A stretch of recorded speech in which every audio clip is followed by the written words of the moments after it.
All right, friends, we're going to continue our study.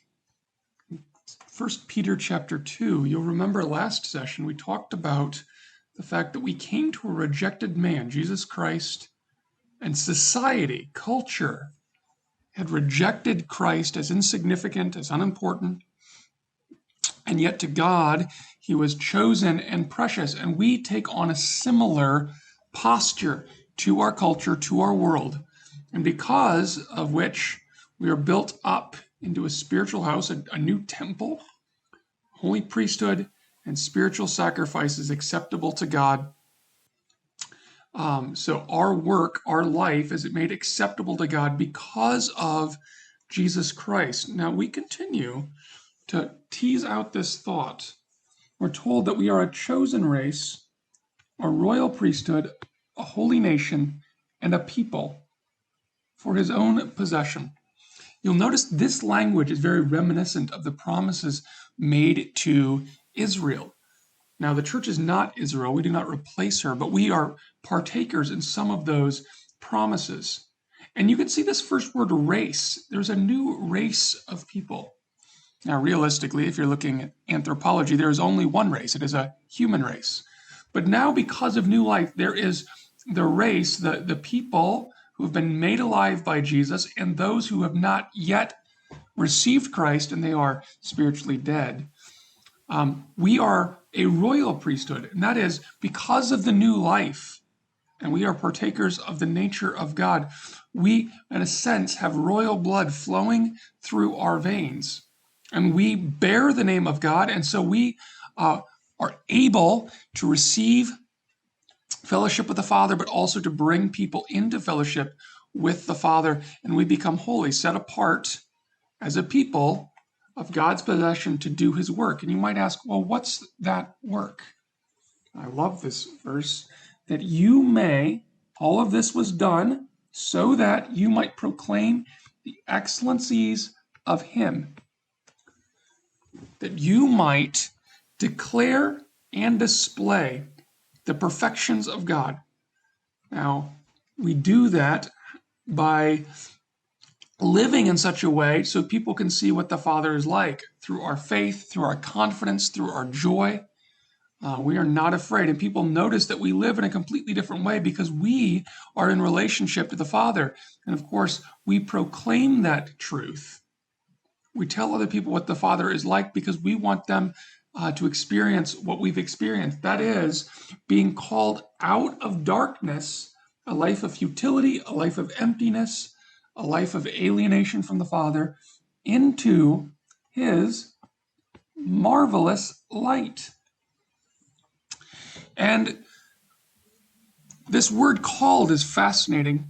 You think about Jesus calling Lazarus out of the tomb. When Jesus speaks, he makes things happen. So when he spoke to Lazarus, he gave him new life. When we were called, we were given new life. And so as we are busy proclaiming the perfection of the Father through our life, through our testimony and our words and our encouragement, we are praying that as we speak, God will call these individuals out of darkness, giving them new life to enjoy his marvelous light. Incredible encouragement. We were once not a people. We were disenfranchised and alienated and isolated. But now we are God's people. This has become our identity. There was a time we were trying to prove ourselves, but we had received no mercy. Right? Every time we failed, every time we didn't measure up, we were beat up by ourselves or by the people around us or by religion. We couldn't receive mercy or forgiveness. There was always judgment for our failings. But now we have received the mercy of God. Perhaps his greatest attribute, that he does not give us what we deserve, but instead lavishes his riches and grace on us. Now, I want you to notice that all of these terms are terms of identity. You are a chosen race. You are a royal priesthood, a holy nation. This is true because of what Christ has accomplished in you. New life produces new identity, and that has nothing to do with what we do or don't do. Everything to do with what Christ has done. And so we look at this and we understand the marvelous light, and it calls us to something brand new, something that's never been true for us in the past. And so Peter says, beloved, because of who you are, because of your identity, I urge you, because you are wanderers, exiles, not to try to make your best life now, but to live out your calling. You should abstain from passions of the flesh. Why? Because these things, they wage war against your soul, against your essence, against everything that you are. It's interesting advice. He's not saying abstain to gain this, right? That would be a legalistic perspective. I have to live in a certain way to make something true of me. That's the do to be lie from the Garden of Eden. Nor is it true that because I am called or because I'm in Christ, I have nothing to do. No, instead, we get to live in this radically different way. Someone had said it's a little bit like apples on a tree. When you come across an apple tree, you look for fruit. It is evidence that that tree is an apple tree. But if you take apples and put them on a bush, that does not change the character of the bush. But if we are truly alive and healthy and thriving in Christ, you would expect fruit. Sophia, I am recording. I need you to wait until I come talk to you, okay?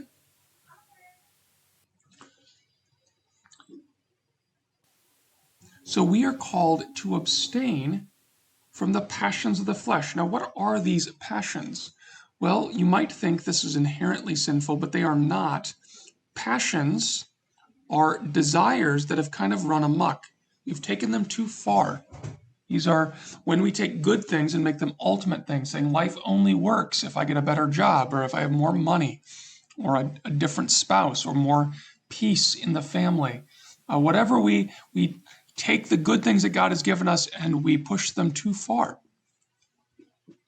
And when we do that, the passions of our flesh, these appetites, they dwarf the marvelous light that we are called into. We no longer see the beauty and the perfection of the Father. Instead, all we can hear are the appetites clamoring for more.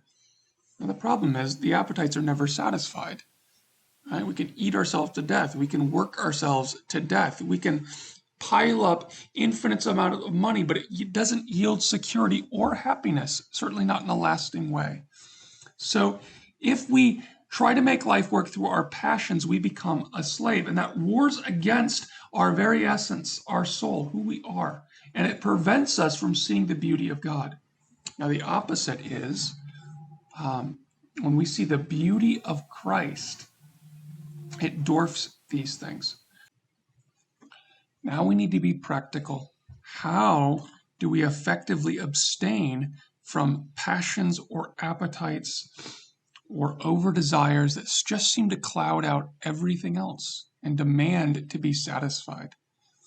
Well, in many ways, you might want to think, as Christ said, if your hand offends you, cut it off. And that is the radical amputation of eliminating the trigger. If you are around certain people, if you're in certain environments that tempts you to sin, you might want to avoid those things.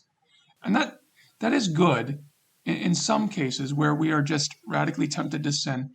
Eliminating the trigger can be helpful.